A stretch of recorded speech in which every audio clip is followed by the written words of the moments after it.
So my name's Rolf Schlub. I'm the managing director of Terracam Pty Limited, a South African-based company, professional drone service provider.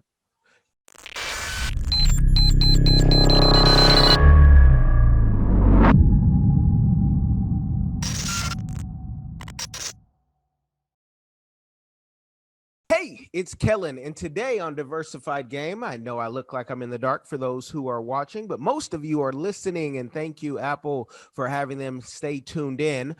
I have Rolf, and he's going to tell us how Terracam in Africa is tearing up things. Him and he doesn't know it yet, but we are drone brothers, for those of you who can see. And, I have this little drone. He does surveying, so he has fancier drones that have all type of software and different things. He can really spy on you, but it's peaceful drones. It's not the kind that, shoot down at you like America has in certain countries. So, Rolf, welcome to the show. How are you doing? Yeah, doing great, Kellen. Thanks very much for having me. I appreciate it. Thank you for coming on, and I'm glad that you are feeling better because we wanted to do this, a little while ago, and I just want to know, are you okay? Was it COVID? Are you 100%? Yeah, no, it was fine. I had a bit of a stomach ulcer, which plagued me for a while, but otherwise, besides that, I've recovered well and healthy and fit and carrying on with the drone revolution in Africa. Awesome. Love to hear that. Health is wealth. And if you guys hear that accent, yes, he is African. He's from South Africa. Sabona, South Africa. I love y'all. I love it. So tell us what Terracam is all about and, just educate those who say drones in Africa. Yeah, absolutely. So I basically started Terracam in 2012, and my background is aerospace engineering, and I helped develop survey drones in Switzerland in 2009, and I took those drones back with me in 2012 to South Africa to kind of start with educating the industries about commercial drone utilization, because at that time the word drone was kind of associated with military activities. So commercial drones back then were still kind of unknown to the industry, specifically mining, agriculture, construction, all of those industries. So we did a lot of demos, kind of educated those industries on how to use the technology to benefit their workflows. And then we basically got a lot of interest from surveyors, agricultural companies, construction companies, and basically then kind of pivoted the strategy a little bit because the industry got a bit saturated, the services industry got a bit saturated. So what we did is we started to focus more on assisting large enterprise clients on integrating their own drone solutions into their workflows. So our clientele is basically scattered across Africa. Our biggest sector that we focus on is the mining industry, and we integrate drone solutions for various disciplines within the mining realm. So it started off with surveying, specifically photogrammetry, which is basically stitching 2D photos together and then generating geospatial data from those images. And it kind of grew from that into inspection drones. And I'm currently in Ghana at the moment doing an integration for a mine using a large-scale surveillance drones. So perimeter surveillance drones, because they have quite a bit of illegal mining problems around the gold mines here in Ghana. So there's been a big interest in deploying security drones to kind of patrol the perimeters and identify where the weak points are in their fences, or just kind of track targets to see where they're coming from. So we help these mines kind of integrate drone solutions so they can operate them in-house. That's what Terracam's focus is right now. Now, it sounds like you got in the beginning of, drones the come up of, not being known as military. Let me know, how difficult was it to start the business? Because even in America now, you have to have this license in this state, and you go to certain countries all across the globe. I mean, some places will take your drone from you, even on the continent. So how difficult was it to kind of start? Yeah, so in the beginning, we kind of had a little bit carte blanche because the technology was kind of unbeknown to the people. So we had a fairly easy start into kind of deploying drones before the regulators came on board or kind of understood what this whole technology was all about. So the initial demos that we did were fairly straightforward, but once the regulators got involved, then things became a little bit more challenging, because generally the technology is a few steps ahead of the regulations. So in 2015, the regulations became quite strict in South Africa specifically, and then things became a little bit more challenging to work, because they kind of in South Africa, for that matter, they saw the drones as having to be regulated in the same way like manned aircraft. And that would have meant that pilots would need to be certified. The drones would have to be registered. The frequency would have to be registered with the kind of communications council of the countries. And that's when things started to become a bit more challenging. And those regulations were then kind of pushed through the rest of Africa. So a lot of the African countries still don't really have drone regulations in place, but they're kind of getting on board, more and more kind of following the same kind of, what can I say, structure that the South African Civil Aviation Authority has adopted. So a lot of the countries kind of are member countries of the International Civil Aviation Organization, ICAO, and they've drafted some kind of framework in order for for drones to be kind of managed, the commercial drones to be managed in a certain way, and they kind of follow those principles. So it has become definitely more challenging as the years have progressed. Also, shipment of lithium polymer batteries, for example, if you do a sale of a drone, that has also become a bit more challenging. So we always need to be kind of on top of our game when it comes to the rules. Do you think those regulations make it more difficult, or do they keep some of the bad actors out? So it's kind of a double-edged sword. In a way, it does hamper the progress of the technology a little bit. So it is a bit of additional red tape that has been put in place, and it kind of handicaps the rollout of technology that could potentially be a game changer for certain industries. So it does limit the growth and the implementation of the technology. But obviously, at the same time, it is meant to kind of regulate the what can I say, the utilization, so you don't have sinister activities happening. But there's also obviously over-regulation, which what we saw in South Africa. So they kind of adopted a very stringent regulation from the start.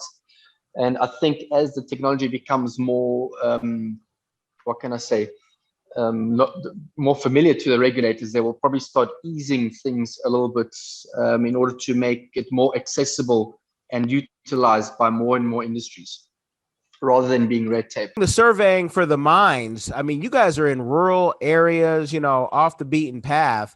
How can the government govern you, and how would they even find out, like, if you're flying out there?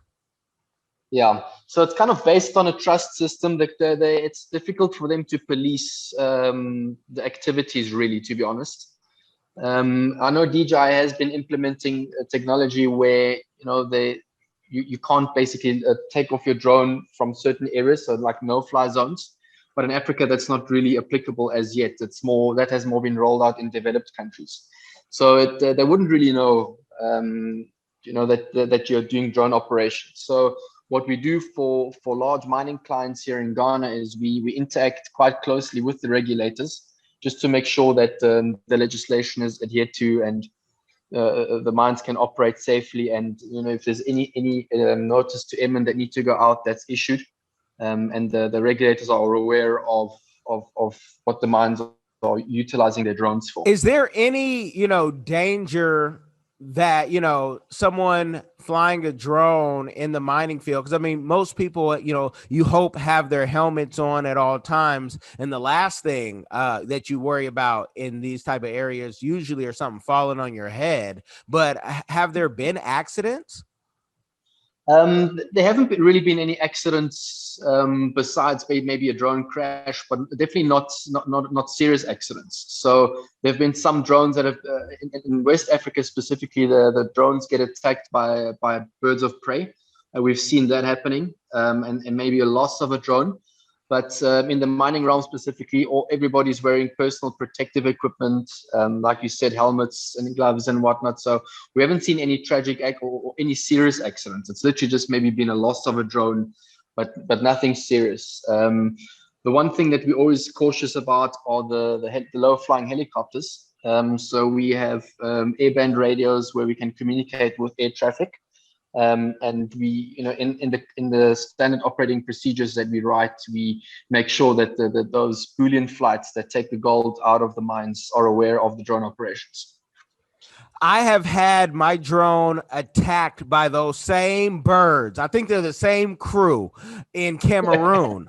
And it's crazy because, again, when I show you guys my little, DJI, whatever it is, I mean, they were looking at that thing and attacking it. I had to bring it home to say, hey, you guys, I don't know if my insurance will cover that. But yeah, never in America. Yeah, in Africa, it's kind of pretty wild. You know what I mean? So you're always surrounded by serious wildlife. So we've had some pretty big birds attack specifically the fixed wing drones, the lighter foam drones, and literally grab them and take them out. And they crash off after that because they probably take some of the wings off, or the wings become detached. With the multi-rotors, it's not that common because they're kind of deterred by the rotating propellers. But the fixed wing drones we have seen, we've lost a few of those. You know what? But it's interesting because I live here in South Florida, and sometimes people say, wow, they think I'm in a backdrop and they see like the birds flying. And there are some huge cranes and they'll come right here. I mean, I see a lizard right now sitting on a chair, but I can be riding my bike or running. And sometimes the cranes, I mean, they're almost as big as my 10-year-old. They won't move. So it's so funny when animals get used to people, how they're like, oh yeah, we got to share this space. But the African birds, get whatever this they're is. Wild. Yeah, absolutely. No, they're wild. They're not tamed. They're not used to people. So anything that intrudes in their airspace gets at least observed and closely tracked and attacked in certain instances. And so with your company, and you have a slew of people who fly these drones, what does training look like? Because I'll be honest, I love just toys, right? Especially the ones I can play with my kids that make sense for a grown man. But I look at this as, oh, this is my retirement plan. I can sit in like a rocking chair and do this forever and have fun and feel useful. And I'm giving something to society. So what's the training and how long does it take for your employees? Okay, so it depends on the type of system that we train on. So I mean, it can go anything from like a Mavic that you showed us there, would typically be a 5-day training program, up to some of the big surveillance drones, which can take up to 3 weeks of training. Just because of the complexity of the system and the complexity of the electronics and the understanding of how to maintain the system and how to keep it airworthy and make sure that you understand it properly. So it does range depending on the type of system that we train on. So it can be anything from a week to 3 weeks. And what makes a good drone pilot? So a good drone pilot will generally have some kind of technical aptitude, perhaps an engineering background or some kind of a technical diploma. So that always helps with troubleshooting any technical issues with the drone should that arise. And obviously also have good reflexes, so understand technology pretty well. So those are kind of the fundamentals of what makes a good drone pilot is just a solid understanding of the technology and interest in the technology as well. This is for the American audience who says, well, maybe I could do that because I fly my drone, I race my drone. But do you have to be good at math to pass whatever courses that you have for your employees? Um, there is certain requirements for having like an aptitude towards mathematics, but it's not really fundamentally needed. I mean, the technology is also becoming more and more simple to operate. So that also helps, obviously, in taking some strain off the remote pilots. Is kind of the fact that the systems are becoming more intelligent, they're becoming more redundant, and more complex and more self-aware. And that takes a lot of strain off operators. So I think it's not really mandatory to have high skills in mathematics. And that is why I believe that's the Maverick 2 or whatever. It's the first one that could come back to you with you just pushing the button. I said, oh, I can't lose that one. So, Yeah, that's a yeah. good starter drone. But, your company in doing drones, and we see other companies in Africa, especially Rwanda, with Zipline, and they're, Yes. delivering medical supplies. Do you see being able to offer, those things, even when Jumia opens up and says, hey, you guys want to deliver for us? Like, will you expand or will you stick with surveying? Well, it kind of depends on the regulators as well. At the moment, you're kind of limited to the range that you can fly. So it kind of limits you to how far you can fly, and we definitely like to explore the space of deliveries in the future once the regulators kind of open the scope a little bit wider. So only recently, I mean, not that long ago, beyond visual line of sight was kind of not really something that you could do legally. So beyond visual line of sight is anything, where you basically don't have line of sight to the drone anymore. And in South Africa, that was limited to 1 kilometer.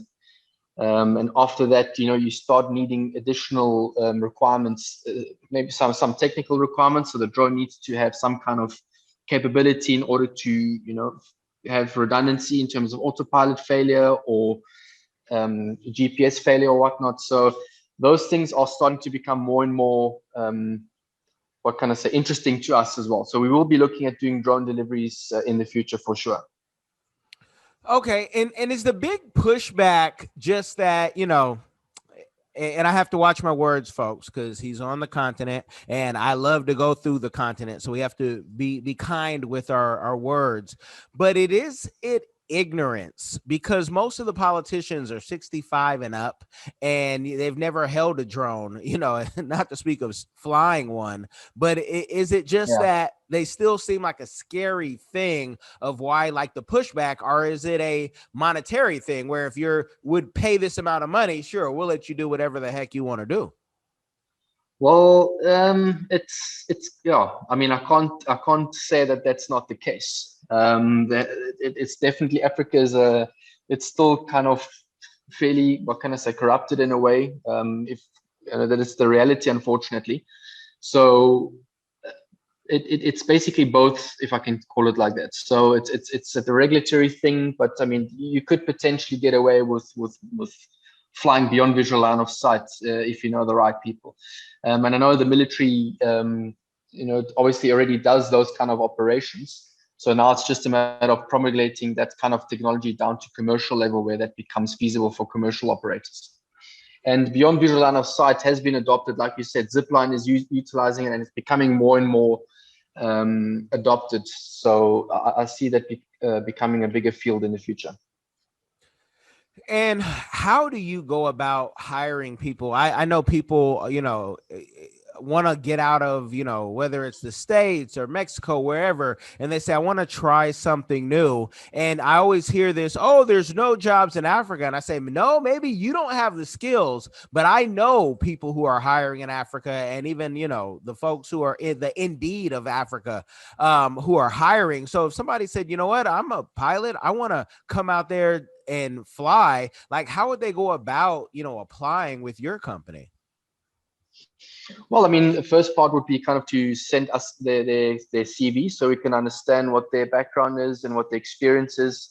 We obviously always keep an eye out for operators that have decent amount of flight hours underneath their belt. That helps a lot, but it's not necessarily a limiting factor. So I mean, they're welcome to send us their CV so we can understand their experience and their interest. And if they're interested in operating or working in Africa, then we'd be interested in communicating or corresponding with them. And let me give them some information that they cannot get, I bet, anywhere on the internet, not even Glassdoor.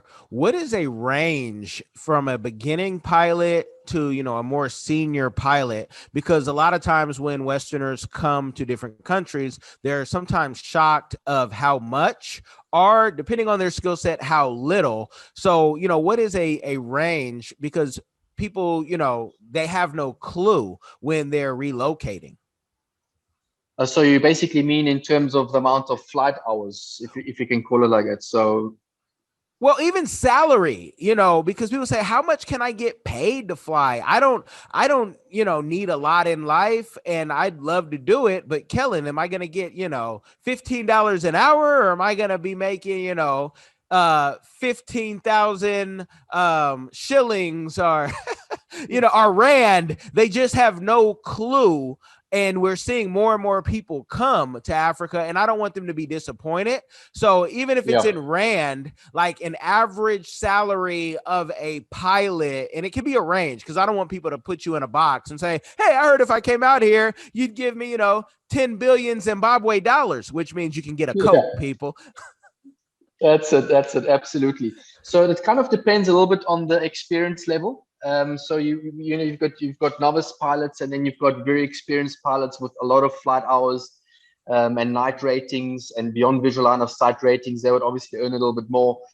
So the range could be anything in terms of rands, if I can call it like that, 15,000 to 35 or 40,000 rands per month.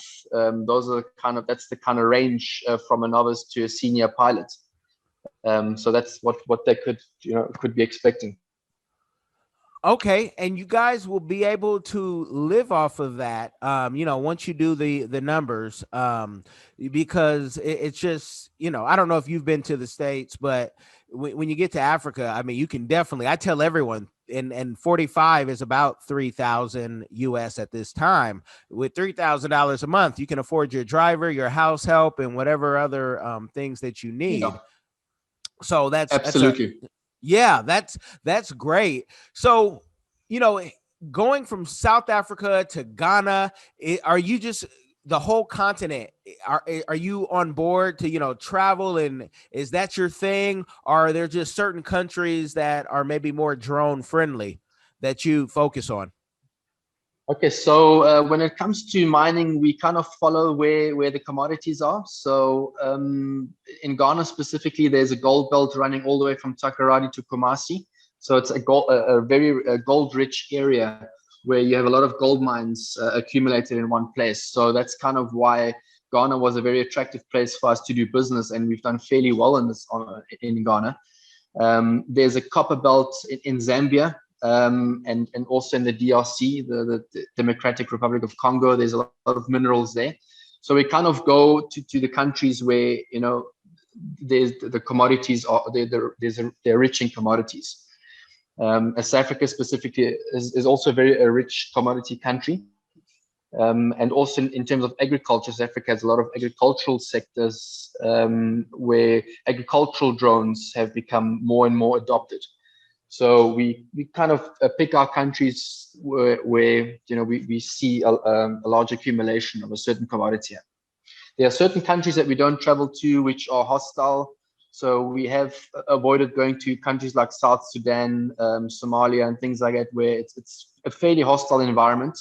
We have tried to deploy drones in Egypt, but that's an absolute no-go at the moment. The military has kind of controlled that completely. So we haven't been able to penetrate the Egyptian markets as of yet. But in terms of other countries in Africa, Ivory Coast, Senegal, Ghana, Togo, the DRC, the whole of the SADC countries, so the Southern African countries, have become very familiar with commercial drone utilization. Yeah, in Egypt, I've read books and had guests on who've done they've had their jeeps all through Africa, and they say that's a place they don't play. It's one of the few Yeah, places you have to be on point. absolutely.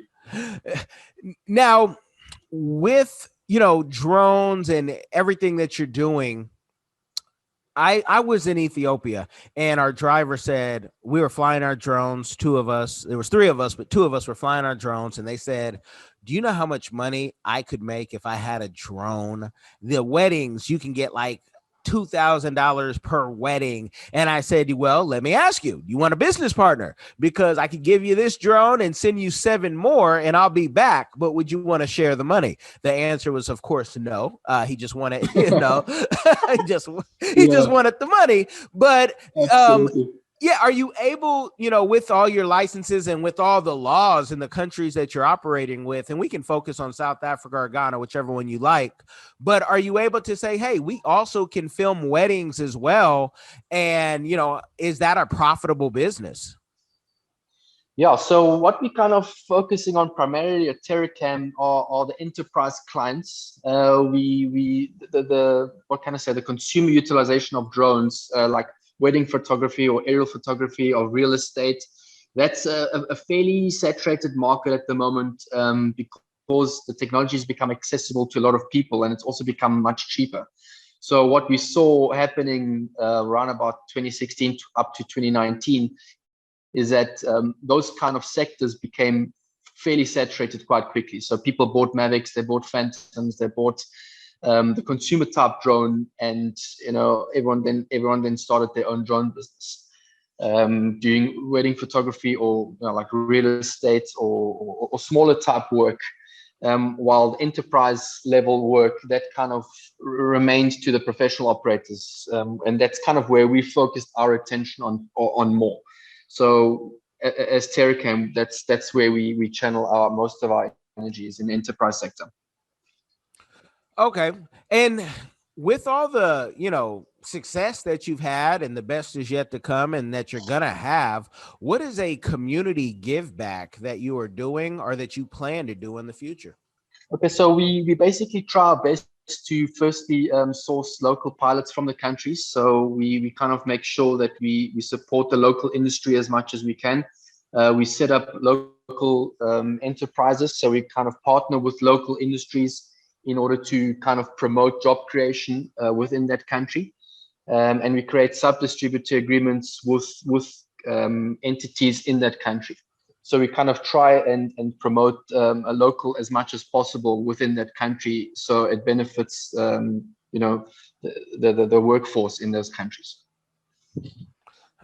Awesome. I haven't met an entrepreneur yet who says, oh, I'm not doing anything. I'm making, hand over fist, and I'm, blowing it on a Bugatti. So there's no money to give to anybody else. So that's beautiful.